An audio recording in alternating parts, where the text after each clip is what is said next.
नमस्कार, मी कुणाल देवेंद्र देशमुख, राहणार सांब्रोत, तालुका जामनेर, जिल्हा जळगाव. माझा मोबाईल नंबर 8007676573. मी गेल्या 11 वर्षापासून शेती करतोय. त्यात मी गेल्या 5 वर्षापासून टरबुजाचा केळीमध्ये टरबुजाचा एक प्लॉट घेतोय आणि ॲडव्हान्स पेस्टिसाइडचे दीपक ठाकरे म्हणून आमच्याकडे एक साहेब आहेत, ते माझ्या संपर्कात होते. त्यांच्या मार्गदर्शनाखाली त्या ॲडव्हान्स पेस्टिसाइड कंपनीचे काही प्रोडक्ट सुचवले. मी तेव्हापासून त्यांचे प्रोडक्ट ह्या प्लॉटला दिलेले आहेत. आज रोजी हा प्लॉट आहे 45 दिवसाचा. याची लागवड तारीख आहे 31 जानेवारी 2025 रोजी याची लागवड झालेली आहे. आणि आज जवळपास तुम्ही साईज पाहू शकता.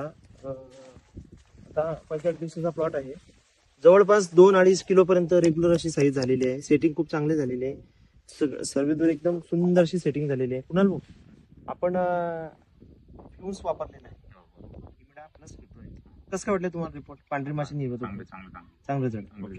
त्याच्या 20 एकर यांनी टरबूज लागवड केलेली आहे. त्याच्यापैकी 12 एकर हे आपण स्वतः ट्रीटमेंट करतो. तिला 3-21 वापरलं होतं ड्रिंचिंगला. कसे आले होते रिझल्ट? भारी, खूप सुंदर रिझल्ट आले. बरोबर. आणि मॅट्रिक्स एक बुरशीनाशक आहे आपलं, मेटॅलॅक्झिल 35. त्याच्यात आपले 2 डोस झाले, एक सुरुवातीला आणि एक या टप्प्यामध्ये. विल्टिंग दिसते का कुठं? 8 एकरात 8 एकराचा प्लॉट आहे हा पूर्ण. कुठेही विल्टिंग नाहीये, कुठेही भुरी किंवा डाउनी हा प्रकार नाहीये. आपण त्यांना स्प्रे मध्ये सुद्धा आपण टोजिक बुरशीनाशक वापरलेलं आहे. त्याच्यानंतर आपण यांना सेटिंग मध्ये 0.55-35 दिलं होतं. त्याच्यासोबत आपलं बोरान ऑक्साईड फॉर्म मध्ये बोनस, त्याचे तुम्हाला कॉम्बिनेशन दिलं होतं. कुणाल गुंडी म्हणजे फळ कसं पक्क झालं, चांगले रिझल्ट आले एकदम. आणि नंतर आपण त्यांना नेक्सॉन 0-40-40 हे सुद्धा एक प्रोडक्ट दिलेलं होतं, एकरी 1 किलो. त्याचे रिझल्ट खूप सुंदर आले त्यांना. आणि आपण स्लरी तयार केली होती. कुणाल स्लरी सांगा, स्लरी जे तयार करतो त्या प्रोडक्टचं नाव?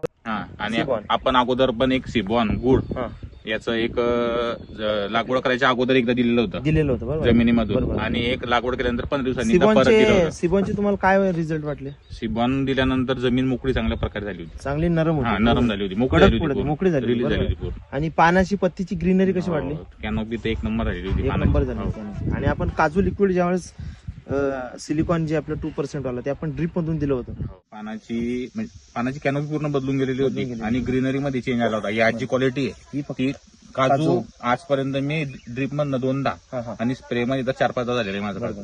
यांनी आपलं जवळपास सगळेच प्रोडक्ट वापरलेले आहेत आणि त्यांना रिझल्ट खूप सुंदर आलेले आहे. कुणाल भाऊ, धन्यवाद, तुम्ही विश्वास ठेवला त्याबद्दल. पसर तू बहुदिशा, क्षितिजाच्या तू